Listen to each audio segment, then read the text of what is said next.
I think a few things happened. And I think the iPhone 15 non-Pro reveals it. Okay. There has never been an iPhone that the next year's major iOS feature cannot run on this iPhone. I think Apple did not expect AI. I think Tim Cook's, I don't know if frugalness is the right word, but we don't need to put 8 gigs of RAM on our phone. 6 gigs is fine. They genuinely got caught with their pants down with this whole AI thing. ChatGPT sprung up out of nowhere. All these companies started building AI into phones, putting it everywhere. And Apple's like, we got to do something here, right?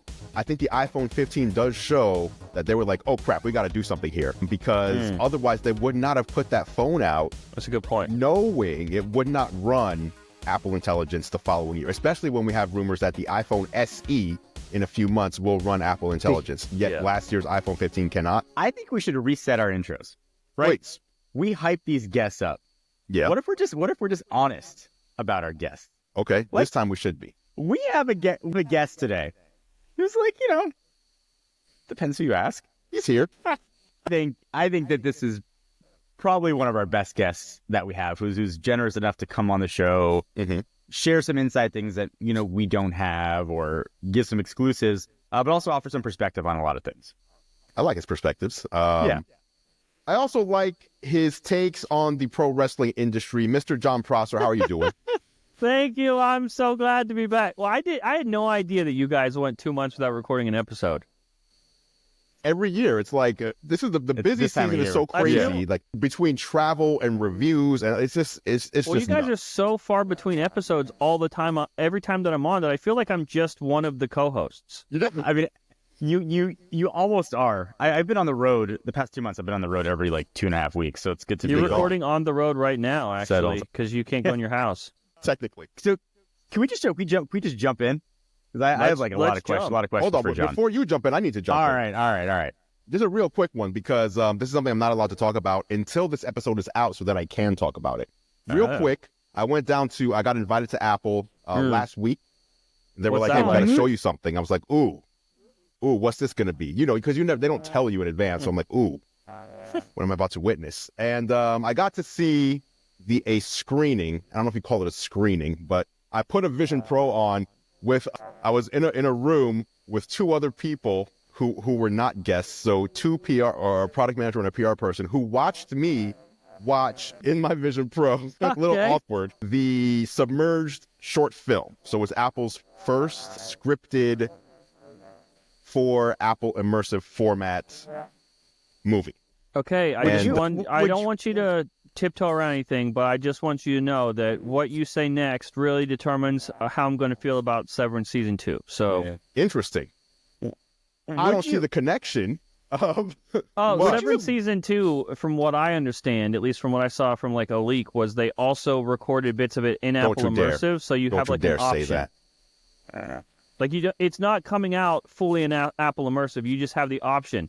And I was like, that's fascinating, but do I want to be put into my favorite TV show, or will that make it worse for me? Yeah. Interesting. Well, this is obviously not content that I'm familiar with, as in the subject matter or the actors. Yeah. So it's not like, I'm watching my favorite show and now I'm in it, which would have been kind of strange. So I have 2 thoughts on Apple Immersive as a entertainment format. Number one is it is ridiculously impressive. You feel like you're not, it has more of a feeling of you are part of what's going on, especially for a piece of content like this, which is you're taking place in a submarine and there's emergencies happening. And as the drama increases, it's like you're in the room, you're there. And one thing that you notice right away is no matter where you look, you can watch this thing 3 times and have 3 different experiences. Were you watching it it looked like you were in a big theater, or you moved your head and you saw different things? Turn your head, or you move your head up, down, left, right. Got it. So you can watch this a few times and get a totally different experience. This obviously the story's the same, but you're looking at this guy this time, and next time you're looking over there, and you didn't even realize what was going on. That's cool. So every actor, even if they're an extra, has to be on point. The other thing, though, is it's so lifelike that I often found myself almost disconnected from the story, because I'm like, oh, what is that? Oh, what is this? Oh, that looks so crazy. Were you overstimulated?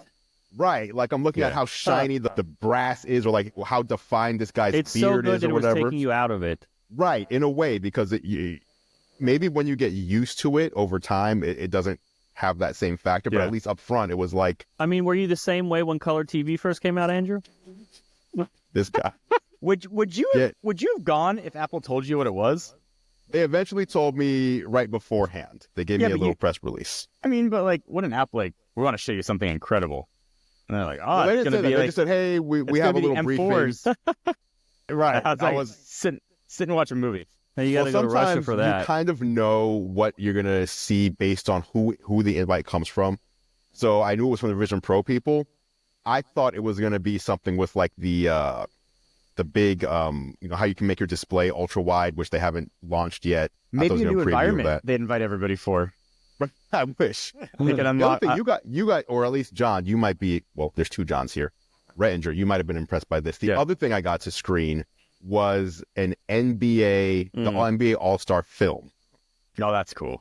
By the way, I should say, Submerged was 17 minutes long, so it is a short film, and the NBA film was probably around 7 minutes long. But it was the most impressive of the sports thing. I'm not a big sports guy, but they've had the football one and the soccer one. I thought the NBA one was far and away the most impressive. Think sports, if they can get live sports done right, that's that how was my next question. Why are they doing this so slowly? From what I understand, the first part was that the tools weren't widely available for just anybody to make just immersive content, whether it's live or not, until recently with the Blackmagic camera. Now, there's another pipeline between what the Blackmagic can do requires post-processing. So you can't just set that up in an arena and just stream it live. Sure. So there needs to be another, whether it's a software tool or a hardware camera, that gets released in order for immersive in particular to be something that can be done live. But Apple themselves has been, like for the soccer thing from last year, was it this year? I don't even remember. I guess it had to be this year. That soccer thing was cool. Yeah, the soccer thing, and now this NBA thing, like you're talking about something that's 7 minutes, but Apple was involved directly with that.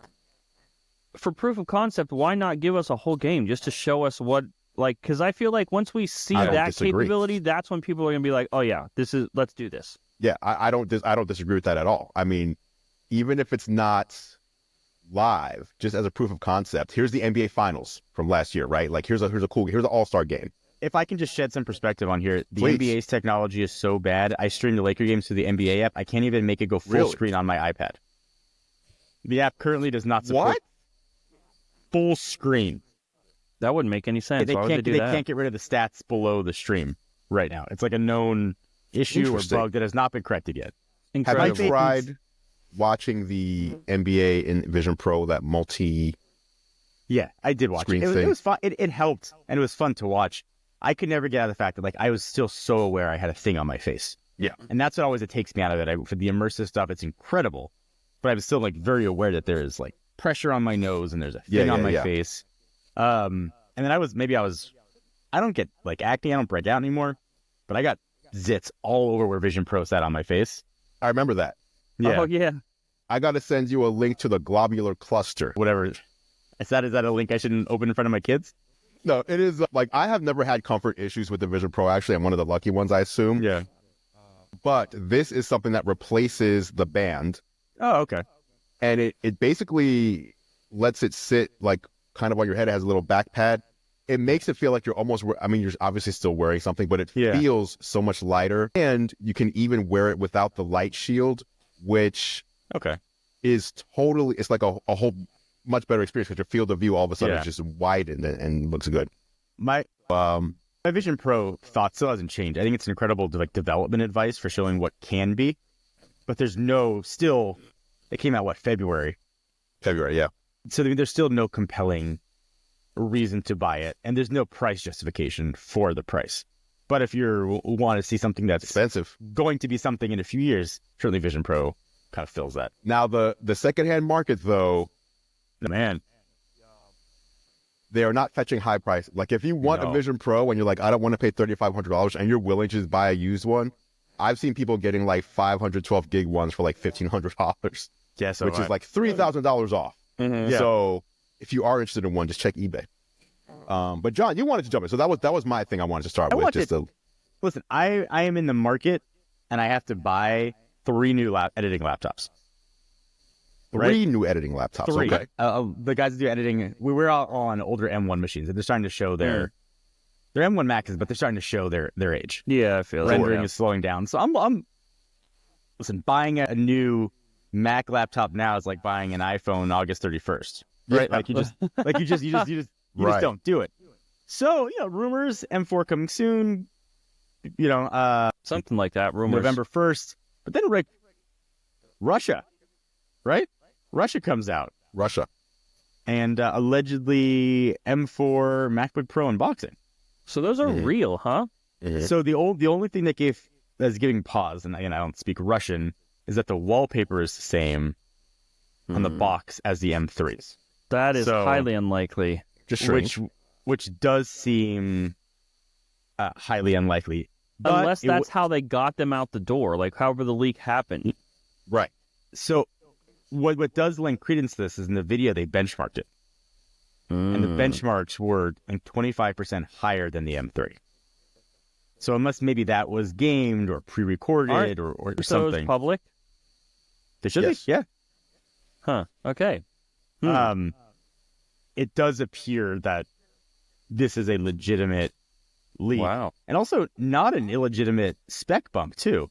Generation to generation, you don't always see a huge amount. Brings minimum RAM up to 16 gigs, which probably should have been that case for Pro machines.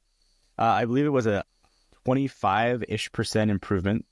For single core. Yeah. Multi-core is a 30% improvement. Which is significant. And that is over M3, right? Yep.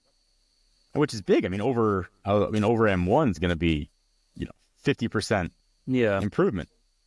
Which is significant. The fact that I think folks in our industry can go weight from 1 to 4 shows how good 1 was. I don't think 3 was kind of what they were expecting. There's some issues from what I understand with the production of it and the dies that were used and trying to look to move away from 3 as quickly as possible.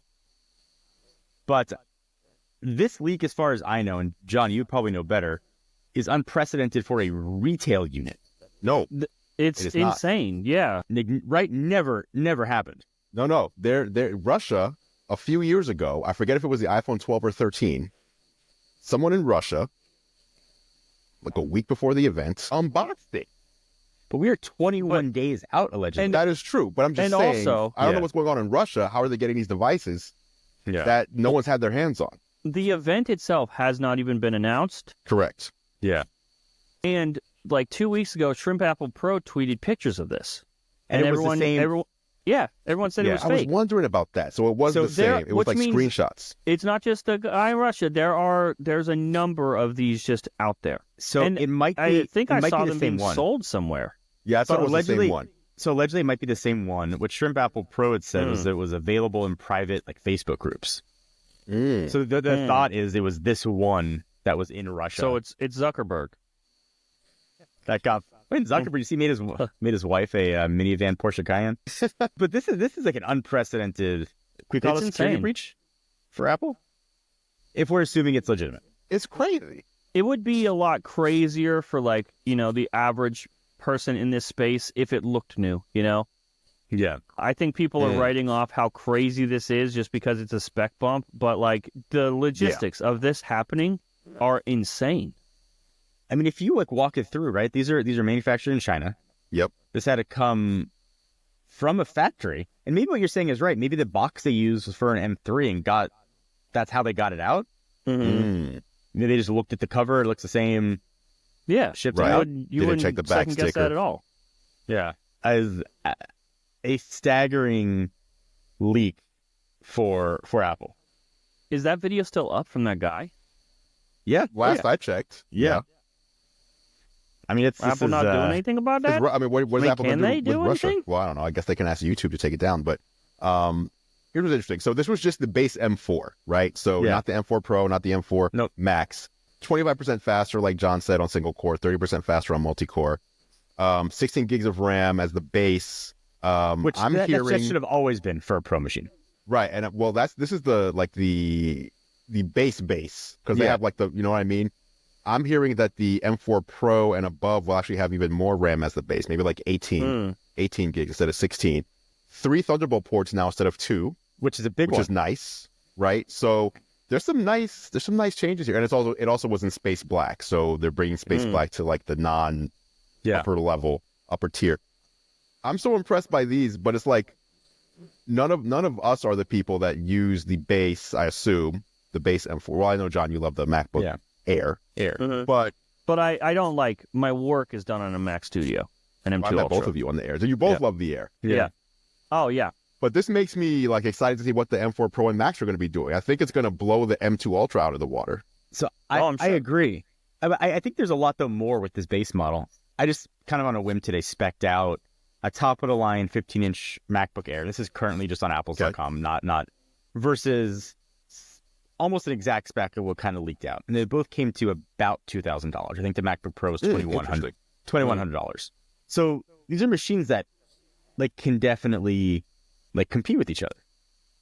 And if the difference between the two was, okay, I don't need an SD card slot, and maybe the screen's a little less good, and it's fine. Now you're talking extra ports, you're talking screen, you're talking performance increases over, the M3 in the current MacBook Airs. You're talking probably 35 to 40% from that computer. Yeah. Those are big jumps. Absolutely. That takes out, I think, at the knees, the top end of the MacBook Air, right? Whether you like the MacBook Air or not, it's hard to justify a higher spec MacBook Air. Yeah, I feel like it's always been that way, and I wonder if the average person just decides first, do I want an Air or a Pro, and then just go from there and not even look at the other one? Because I always find it hard to justify though when you really like put a lot of power into the Air, whether it's with RAM or with storage. It's like just get the Pro. Like, what are you even doing? Oh, I don't look at it that way, I don't think. Like, so how do you look at it? The first and foremost, the context here is for work, I have a separate machine. Okay. So, same. I understand not everyone has that luxury or does that. Maybe they have one machine that they use for work and personal use. But when I'm choosing something, it's always form factor first. And MacBook Air is my favorite form factor for a laptop by far.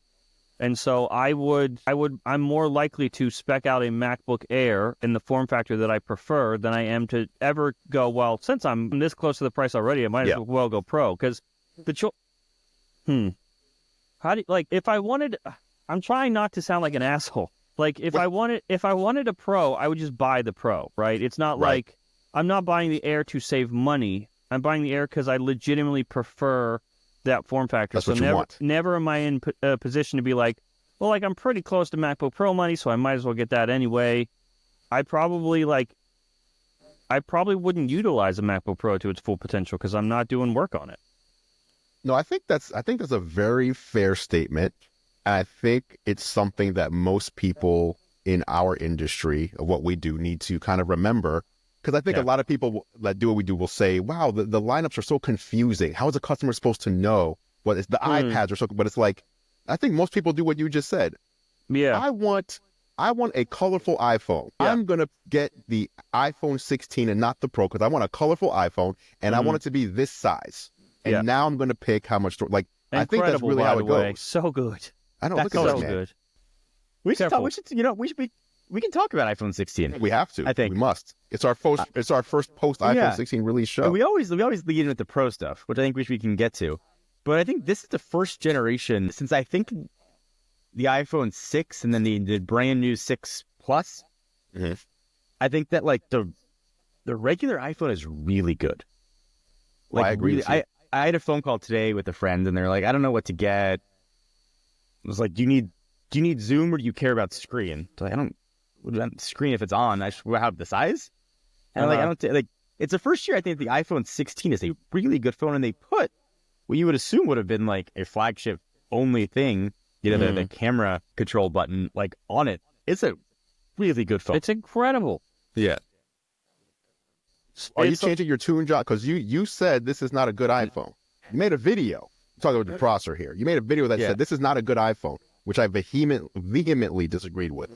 Okay, that's fine. You're allowed to disagree. That's not exactly what I said. I said it's a great phone, terrible iPhone. Correct. I said bad iPhone. It is not a good iPhone, but unfortunately, I think that I feel so defeated because it's like I'm just yelling into a void because nobody cares as much. And especially at Apple, no one cares because if their customer base doesn't care, why should they have to care or try any harder? There are too many people working on these projects now. The mass production is insane. They have to ship 50 million units a year, 100 million units a year. Like, they can't care to a degree like they used to. This is an incredible phone, incredible hardware. I think Apple has nearly perfected iPhone hardware.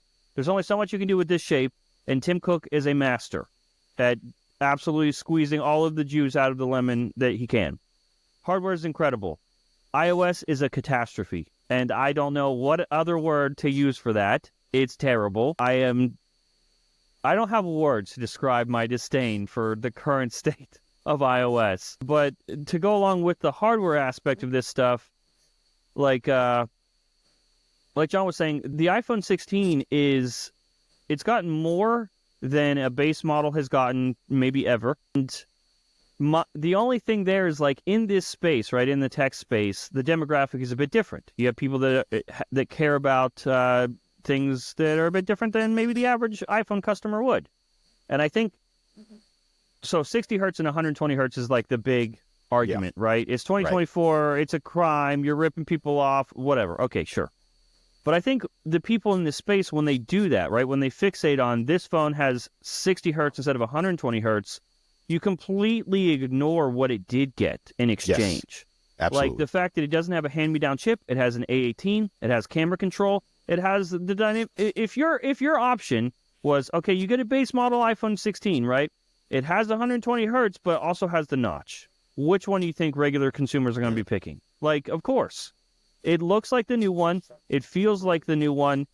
It's crazy fast because all phones are now. Apple Silicon is incredible across the board.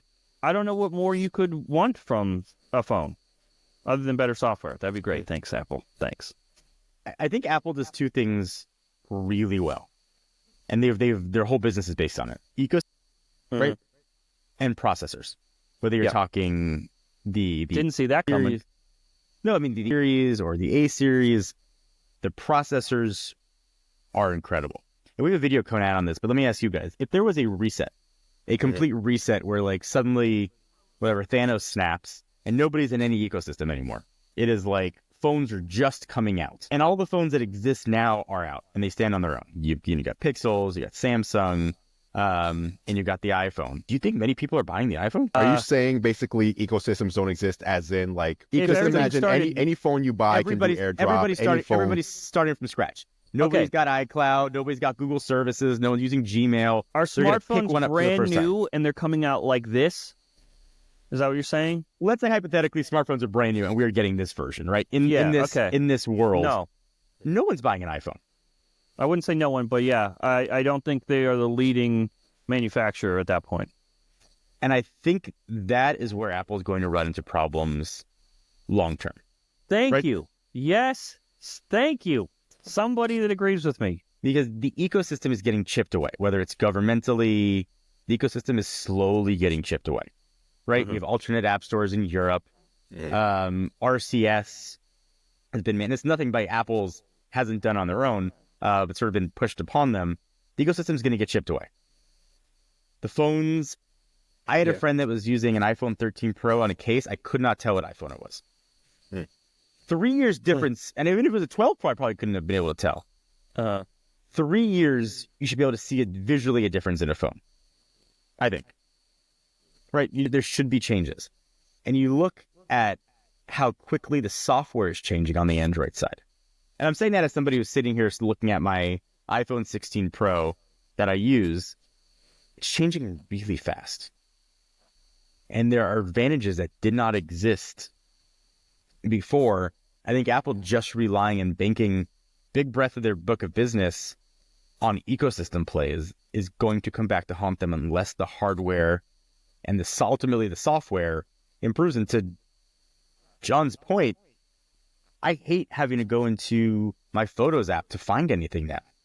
It's horrible. I can't even find my favorites folder. I have to literally search in the search bar for favorites because it's not showing up under my folders anymore. I'm going to make the switch permanently to Google Photos because it's a disaster.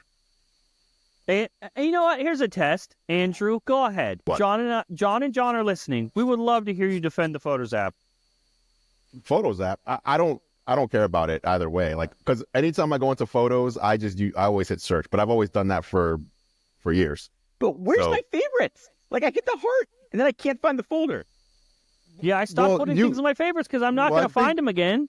The one thing that a lot of people don't realize is because you just open the Photos app and you're like, oh, I don't know where anything is here, right? That's going to be the natural thing because it's so new. Yeah. But you can hit edit and you can put your favorites folder like right there on the main screen. You can like remove and put stuff that you use. That's that. So that's the thing is that it's on the user. Default software. But Apple's big thing is it just works. It just works, right? It was. It's going to be until 2024 until we let you move icons on your home screen. Right. Like now I have to go through. This is the year of Apple letting take photos, right? Take the home screen and take things like photographic styles where Apple is saying, you know what? We used to just tell you, here's the best settings for what a picture should look like. You do it now. You do it now. This is Apple's year of you do it now. By default, though, if you don't care about photographic styles or any of that stuff, you can just use as you've been using it. It will continue to do iPhone things. I shouldn't have to go, oh, if I really care about my favorites, I guess I'll add it myself. It's there. Hold on. I'm opening. I recognize that I sound like old man yelling at cloud here. Like, I get it. Like, it's different than it was. But it's objectively worse. It's worse than it was. Listen. Okay. Go ahead, I just opened my Photos app, and I just did a one thumb swipe, and my favorites is right there. And I didn't change anything. But I'm assuming most people they just open it up, and they're like, what the hell is this? This looks weird, right? But if you swipe down one time, where are my favorites? Under pinned collections. You just swipe down once to pinned collections. Favorites is the first thing. At least library. On mine. I swipe down. It's recent days, people and pets, pinned collections. What's the first thing in pinned collections?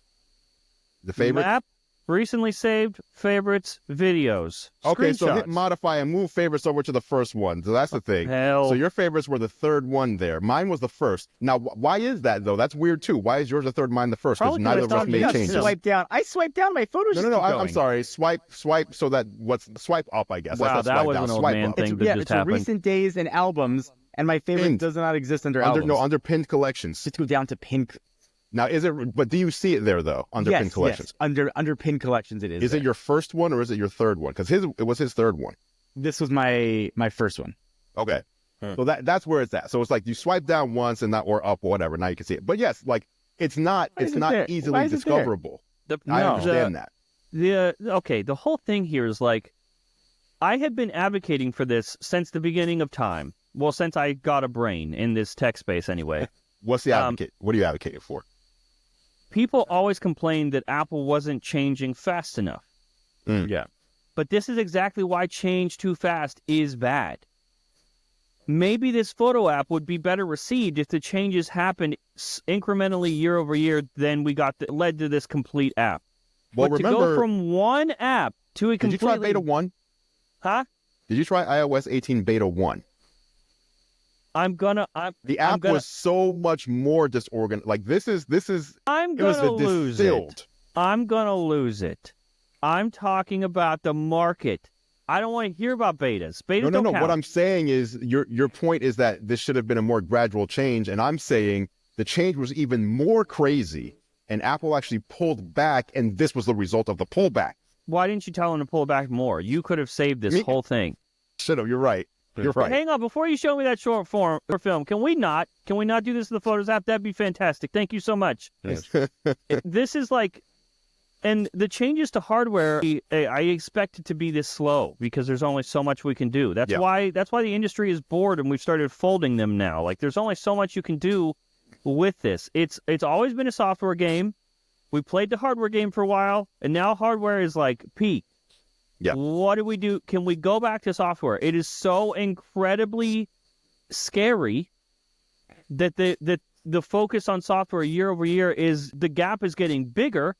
And like Jon said, we're getting to a point where they are going to trade equity. And because I completely agree, actually. I didn't expect to agree with Jon Rettinger so wholeheartedly to such a degree. See? And be so mad at the same time, because the whole thing, right? If the phones were if they just came out, like Rettinger said, but they're coming out in this form, what could be looked at as their final form, but they're still brand new in this hypothetical situation.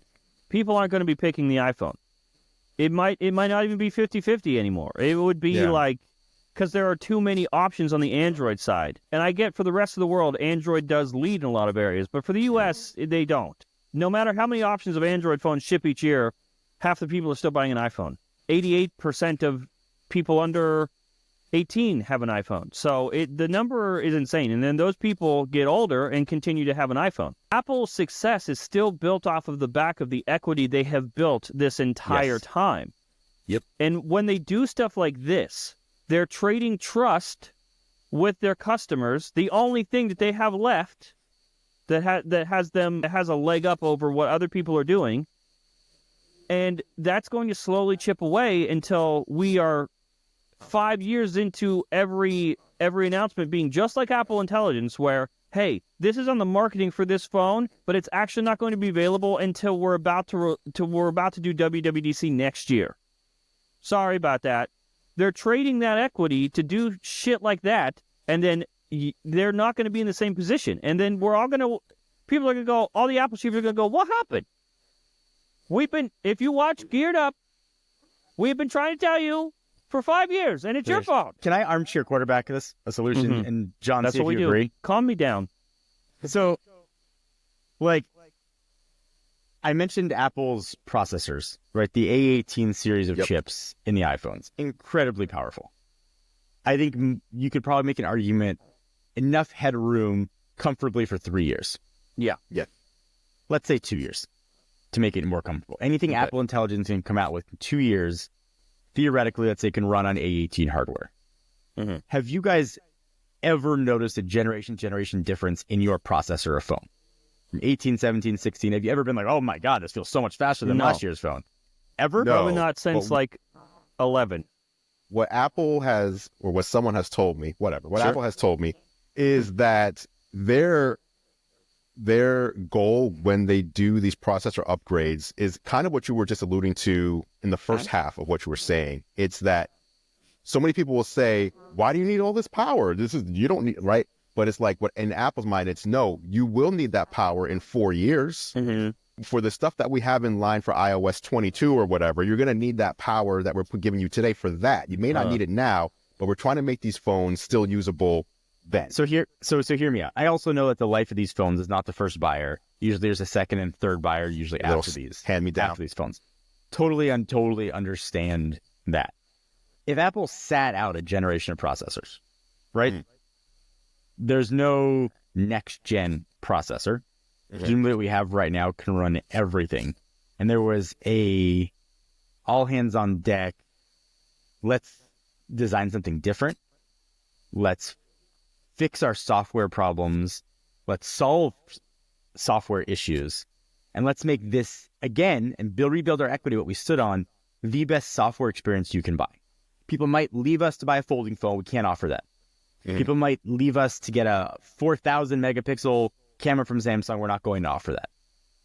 But when people think, what is the best experience using a phone? Let's offer that again. I don't know what the resources are. The next generation process is already done. And it's a waste. But at some point, leave the processor alone and focus on software to make this the experience that it used to be, to rebuild that goodwill. Because they come out next year with an iPhone 17 Slim that has marginal battery life and a broken software experience. Generation after generation, they're going to chip away at that goodwill. And that brought me back to the question of, if there was a reset, what phone would people pick? Make people pick the iPhone again. Yeah. I don't know, Jon. I feel like... Sure. I mean, there's a lot of places to argue against it there. Thin phone is going to be the hottest thing on the market. I'm sure it will be. Right. I'm sure. For the average person, I mean. Yeah. Don't disagree either. I think what John and I are trying to get across is like the people that don't see it now will see it too late. We're trying to like, if this doesn't start, next year iPhone Air is going to sell like crazy. Absolutely. But that won't matter in 5 years. The sales of iPhone Air won't matter anymore when you've blown all your equity. Now that we've talked about how Apple Intelligence is set to transform the iPhone experience with smart AI-driven tools, it's a great time to mention something that can boost your own brain power. Whether it's improving concentration, memory, or mental speed, there's a way to keep your mind sharp, and that's where this video's sponsor, Thinkie, comes in. It's an innovative brain training system that lets you train your brain in 60 seconds and is unlike anything else on the market. Thinkie combines a wearable headband with cutting-edge technology called FNIRS, or functional near-infrared spectroscopy, that measures real-time brain activity. While you play brain training games on the Thinkie app, the system uses real-time feedback to show how hard your brain is working. Cool colors mean low activity, warm colors mean you're really working those neurons. The Thinkie app is loaded with games designed by neuroscientists to improve key cognitive areas like memory, concentration, and mental speed. Thinkie works for everyone, whether you're a student looking to boost concentration, a professional trying to stay sharp, or just someone who wants to keep their brain healthy. Thinkie adapts to your goals and gives you a personalized brain training experience. So if you're looking for a fun and scientifically proven way to keep your brain in top shape, check out Thinkie. Head to www.thinkiesystem.com to learn more, and once again, a big thank you to Thinkie for sponsoring this video. I feel like we're playing a new game. I feel like we're at the start of a new game. It is. What's the new game? I don't know, but I feel like obviously started with the, what do you call it? The rabbit and the humane AI pin, which just were terrible, right? And everybody said this needs to be in your phone. This could just be a phone thing. And now we're seeing Samsung, Google, Apple starting to try to make their phones into digital assistants.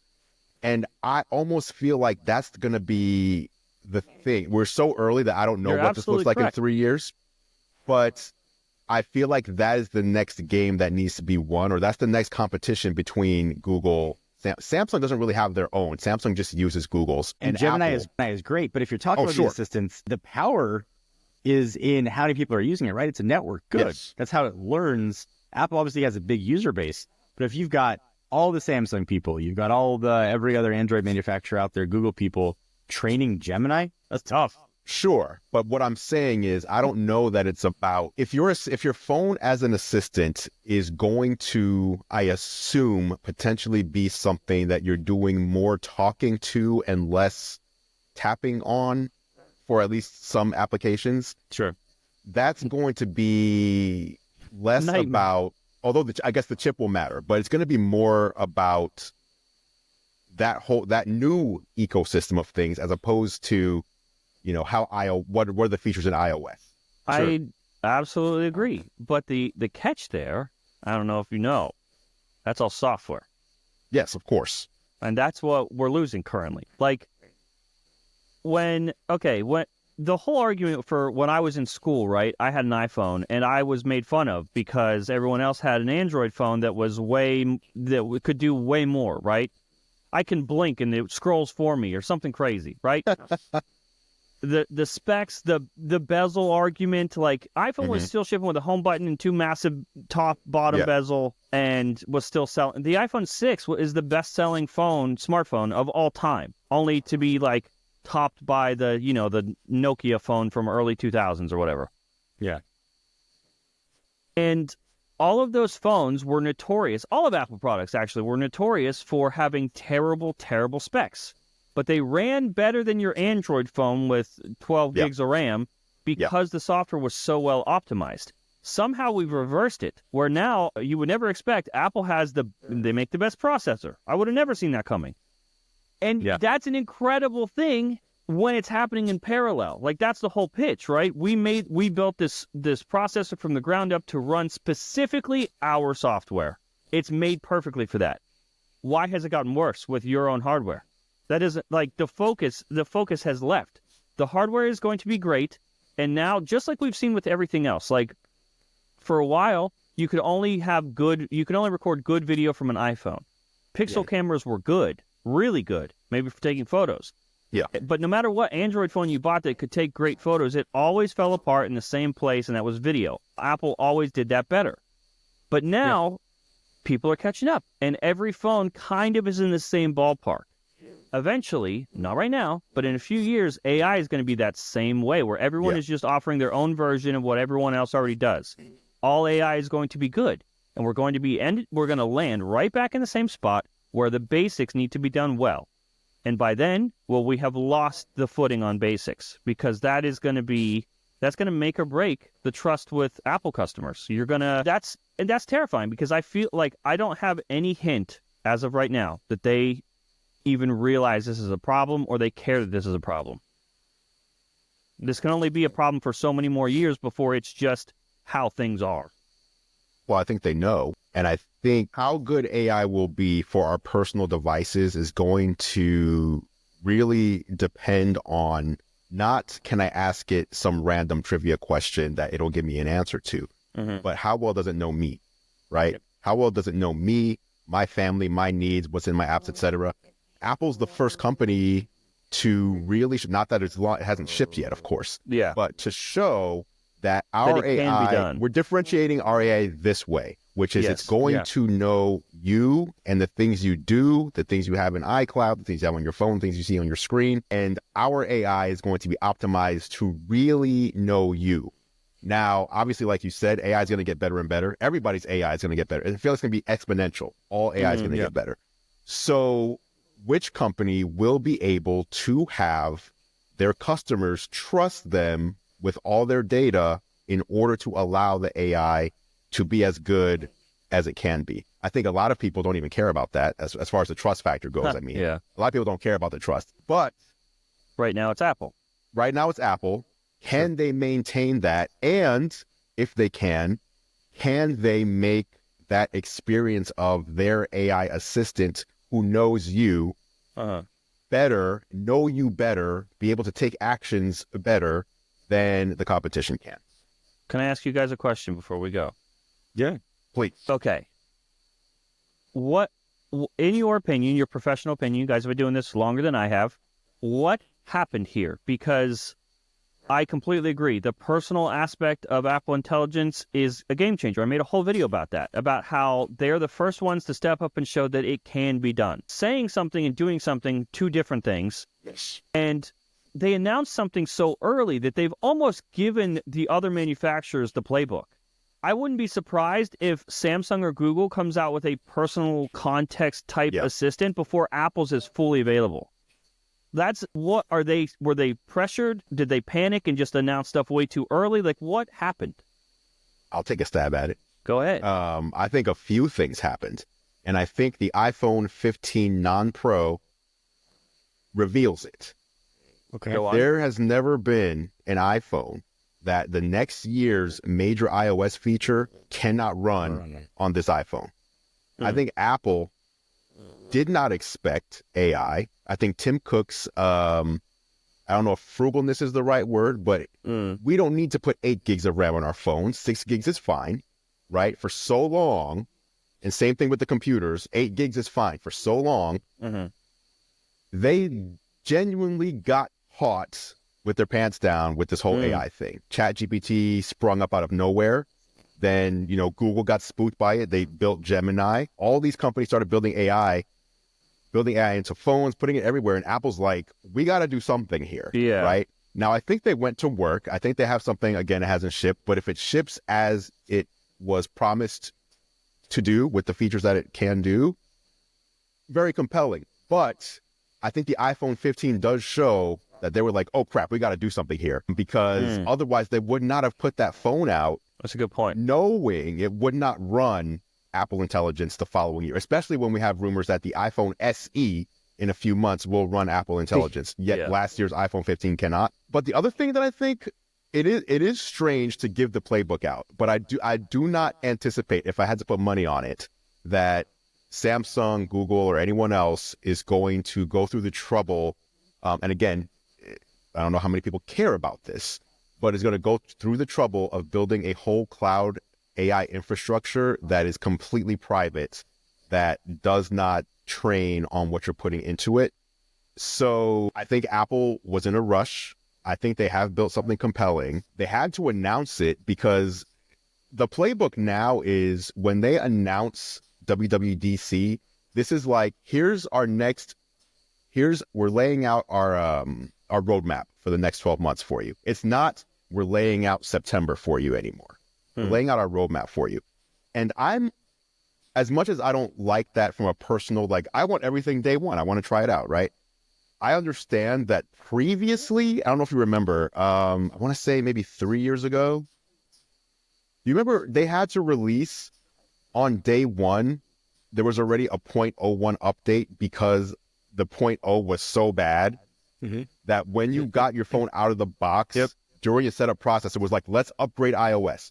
That's because they were too ambitious and the teams were so overworked, and they were working like 18-hour days to get this software out. And Craig was like, we're not doing this anymore. We're not going to rush to do everything day one. We want our people to have a good quality of life. We don't want to put out bad software, so we're going to put it out when it's ready, as opposed to when it's, the day that it should be.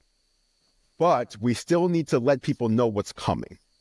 And they're not going to do 4 Apple events for the year just to be, hey, we have another Apple Intelligence thing to tell you guys about. So we're just going to do it all at once. Well, I absolutely agree. It's like a movie trailer as opposed to like a, when you go to the movies and you watch trailers, you're not like, why are all these movies coming out the same day? This is crazy. I absolutely agree, especially for WWDC, because consumers watch that, and it is like the language is delivered for consumers a lot of the time. Yes. But to announce features that you're saying are coming to iPhone 16 months before the iPhone 16 launches, and then you have the event for iPhone 16 that in all of the marketing has the new Siri animation, half the event was talking about Apple Intelligence, to then... Because, even I'm confused. I'm a professional. I do this for a living. And when I'm making my video, I still had to go look up what features I should have expected to have now and what I'm supposed to be waiting for. A regular person buying that phone, how are they supposed to know they're supposed to wait till October? And then next year for the rest of them? Like, what? That didn't make any sense. I kind of feel like it doesn't matter. I'm going to say why. I'm going to tell you why. That hurts my heart. No, it matters. I feel like... And when I say it doesn't matter, I mean for the most people. I don't remember what the feature was, but when the original HomePod was released, there was one of the main features wasn't available for about a month. And I don't remember what the feature was, but a lot of us in the tech field were like, this is crazy. How would they really? And then the day it got released a month later, no one ever talked about it again. So it's like, yes, it sucks right now, but it's coming out in 3 weeks from today. iOS 18.1 will start rolling out with Apple Intelligence. I feel like once it's like, okay, now it's starting. Like, you know what I mean? Like, you see though, okay, you just said it didn't launch right away, but it came out a month later. Yes. Okay. And no one talked about it. So now Apple knows, okay, that's fine. Now we're waiting 6 months or more. Like, that timeline has now been, because we're all fine with it every time. Oh, you mean for the waters are being tested. Yeah, it's like, it's staggered rollout. It's insanity. John, what do you got for us? I see your mind brewing. I think there's a couple ways to look at it. One is the way that you laid out, right? We made a mistake with the iPhone 15. We were caught unaware of the hardware that was going to be necessary for Apple Intelligence. It's always been working on this for years. We thought it could run on our current hardware. We were mistaken. Let's course correct it with a really good iPhone 16. There's another argument that Apple had to pre-announce things before they were ready to get people to buy their new phone, because there was no other reason for people to go out and buy their new phone. I'm assuming, because Apple Intelligence is being marketed very heavily, and again, just assuming, that people assume it is already out when they buy an iPhone 16 for 16 Pro. So they're going out to buy it because I need Apple Intelligence. I think Apple is trying to do exactly what you guys said, announce things early, but also trying to give it any compelling reason to buy the 16. And the early sales numbers on the 16 are indication they're not doing great. Right? People aren't buying what they're selling anymore. And I think Apple is now back again in the show me phase. And for everybody out there listening or watching that's thinking this is crazy, Apple's the king and they're always going to be king, they don't remember what happened to BlackBerry. Like, you don't remember how BlackBerry was viewed, 20-ish years ago. Nothing was going to topple and Windows Phone too. Yeah. Yep. Nothing was going to topple BlackBerry. And I'm not saying that like every empire falls and this is the end of Apple or anything like that. but there are cracks in Apple's dam. The fact that we're even having this conversation should be terrifying. Yep. And announcing things 2, 3, 4, 5, 6 months early are trying to put Band-Aids on those cracks. Look what's coming. Stick with us. We're going to make software really incredible. It's going to be a tough sell, and it's uphill for Apple. And I think until there's either something revolutionarily different or fundamentally visually different on the hardware side, maybe it's a Slim, or the software fundamentally changes and there's another more compelling reasons to stay inside that ecosystem. I do want to ask Jon, just while I've got him here on a kind of an unrelated topic. iPhone 17 Slim. Air. Is it real? The Air. Is it real? Is this in place of what was going to be like a more premium version of the Pro? Like, what are you hearing about this? How do I? Not the Pro. It's an iPhone Air, and the price is wrong. The leaked price. The leaks that you have heard are half correct. Okay. The price is not correct. People just, I don't know how the price, like, that's what happens when one piece of information is wrong. People have to, they have to use that in context and decide what the whole package is now. And it went from iPhone Slim that's replacing the Plus to, well, that wouldn't make sense if the price is that high. This must be a foldable phone or a Slim Premium Pro phone. That's the only real thing that was incorrect about those leaks was the estimation on price. It's just an experiment. They experimented with Mini. That didn't go well. They gave you the Plus. That did all right. But this, I think, is a stronger idea and will sell like crazy. It's just an iPhone 17. I guess you would consider a base model, but slim and airier, and it won't be more money than the Pro. So any other it's kind of like what you said. It's just kind of the looks itself. The Plus. Will there be any other sacrifice aside from battery life? Yeah. Camera. One camera. There's one camera on the back. One camera on the back. So versus what the 17 is going to be with 2 cameras. Although I think the Fusion camera terminology is kind of hinting at something that they used this year. Mm-hmm. They're trying to say, hey, we have multiple cameras in one lens. Mm-hmm. I'm hoping next year that kind of gets expanded. So if you have one lens, but you can really do maybe 3 things with this camera. They said that a lot in the iPhone event. Like, you have 3 lenses in one sort of deal. Yeah. So camera, but people, more so this year than ever. I should have known for a long time, but it really showed like people really care about what their phone looks like. Yeah. Right. I guess we've seen it all. How come it looks the same? It looks the same. I don't want it. We got that with 10R. That was like, everyone said CP display, depressing, whatever. And we were one of the people that were like, but it looks like the new one. You have no idea how well this is going to sell. And the best-selling iPhone. Right. Crazy. Right. So, I spend my time looking at the front of my phone, not the back. So I really don't care what the back looks like. Maybe not this year because it's so pretty back there. There you go. Can we just get regular iPhone colors on the Pro, or at least good colors on the Pro again? I feel like next year they might do something. This year, more than ever, so many people were asking them at the event, and they were like, we definitely hear you guys. We definitely hear you guys. They kept saying that. We got the message. So I'm hoping next year. I feel like there's issue translating the proper colors through titanium. I'm sure there's. At the scale they need to. Hold up. Yeah. Hold on a second. That's a small You see this titanium Apple Watch? You see this beautiful orange titanium button? Would you be happy with an orange iPhone 17 Pro? I would be over the moon. Andrew would be over the moon. That was the wrong person to ask. I asked the wrong person. I'm just saying, like, that is a very vibrant, bold color. Let's go. The Apple Watch Ultra 2. I love how Apple re-announced it like it was new.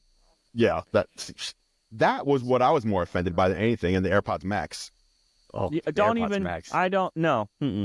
I have a meeting. It's too late in the show to bring that for me to even say those words. I apologize. I'm so angry. We need to do another episode, part 2, just so I feel better about life. I have so much anger and rage to just release. I'm sorry to leave you like this. Jon, we're not usually on the same page this much. I know. It feels great. For like everything. Yeah. It was nice to feel like vindicated. Yeah. We really had Andrew on his toes this episode trying to defend Apple. Andrew was very balanced today, I thought, though, actually. He was. Hey, I just call it like I see it. Also, he's very balanced behind the scenes. Don't let him fool you. That is true. And that is it for this edition of Geared Up. Thank you so much for listening. Of course, you can catch Jon and I on YouTube.